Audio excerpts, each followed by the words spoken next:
कन्हैया की यह अद्भुत कथा। अगर भक्त का प्रेम सच्चा हो तो भगवान उसके लिए नंगे पांव दौड़े आते हैं। वहीं बात जब कन्हैया की हो तो कहने की क्या। अपने भक्तों के लिए वह न जाने कितने रूप धरते हैं और कितनी ही अनगिनत लीलाएं कर चुके हैं, जिनका प्रमाण हमारे धार्मिक ग्रंथों में मिलता है। ऐसी ही एक रोचक कथा है जब कन्हैया ने अपने भक्त के लिए एक अनोखा काम किया। तो आइए जाने इस बारे में विस्तार से। ऐसी है कन्हैया की यह कथा। पौराणिक कथा के अनुसार एक बार की बात है, किसी नगर में एक राजा ने एक मंदिर बनवाया जिसमें श्री कृष्ण की मूर्ति भी रखवाई, लेकिन उसकी कभी पूजा नहीं की। पूजा करने के लिए मंदिर में एक पुजारी को रखा गया। पुजारी नियमित कन्हैया जी को नहलाता और बड़े ही श्रद्धा भाव से उनकी पूजा अर्चना करता। राजा भी रोज कान्हा जी के लिए एक फूलों की माला भेज देता था और जब वह दर्शन करने आता तो उसके पुजारी उस माला को उतारकर राजा को पहना देते। ऐसे करते करते पुजारी की भी उम्र बीत चुकी थी। एक दिन किसी वजह से राजा नहीं आ सका तो उसने एक सेवक के हाथ मंदिर में माला पहुंचा दी और कहलवाया दिया कि आज वो मंदिर नहीं आएंगे, इसलिए पुजारी उसका इंतजार ना करे।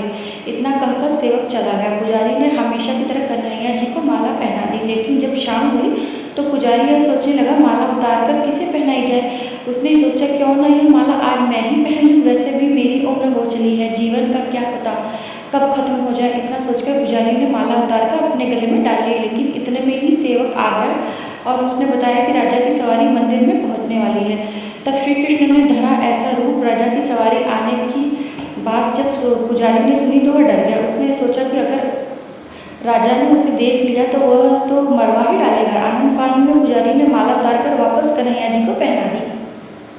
जैसे ही राजा अंदर आया तो हमेशा की तरह पुजारी ने माला कान्हा जी के गले से उतारकर राजा को पहना दी, लेकिन माला पर लगा सफ़ेद बाल देख राजा समझ गए कि पुजारी ने माला स्वयं ही पहनी थी। बस फिर क्या था, राजा क्रोधित हो उठे और उन्होंने गुस्से में पुजारी से पूछा कि माला पर सफ़ेद बाल कहाँ से आए। तब राजा की बात सुनकर पुजारी डर गया और बोल पड़ा कि तो कन्हैया जी का है।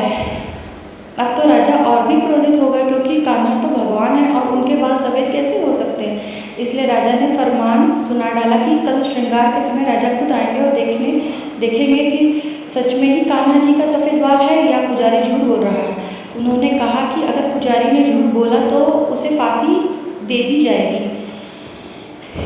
तब पुजारी ने कही कन्हैया से ऐसी बात। राजा का फरमान सुनकर पुजारी का बुरा हाल हो गया। उसने सोचा, अब क्या करे, कहाँ जाए, अब तो उसका मरना तय है। तब रोते रोते वो भगवान की शरण में पहुंचा और उनसे कहा कि ये केशव, मुझसे झूठ बोलने का अपराध तो हुआ ही, लेकिन हो सके तो मुझे क्षमा कर दें और राजा से रक्षा करें। पुजारी ने कहा कि हे माधव, आपकी सेवा करते करते मैं वृद्ध हो चुका हूँ, अब आप मुझे माफ़ कर दीजिए, ऐसी गलती दोबारा नहीं होगी। यह कहते कहते पुजारी की न जाने कब आँख लग गई और उसकी आँख तब खुली जब सुबह हो चुकी थी। उधर सुबह होते ही राजा भी आ गया और कहने लगा, आज कान्हा जी का श्रृंगार वह खुद करेगा। ऐसा कहकर जैसे ही राजा ने कान्हा जी का मुकुट उतारा तो देखा कि श्री कृष्ण के तो सारे बाल भी सफ़ेद हैं, लेकिन राजा को फिर भी यकीन नहीं हुआ। उसे लगा कि फांसी के डर से पुजारी ने ही बालों को रंग दिया होगा।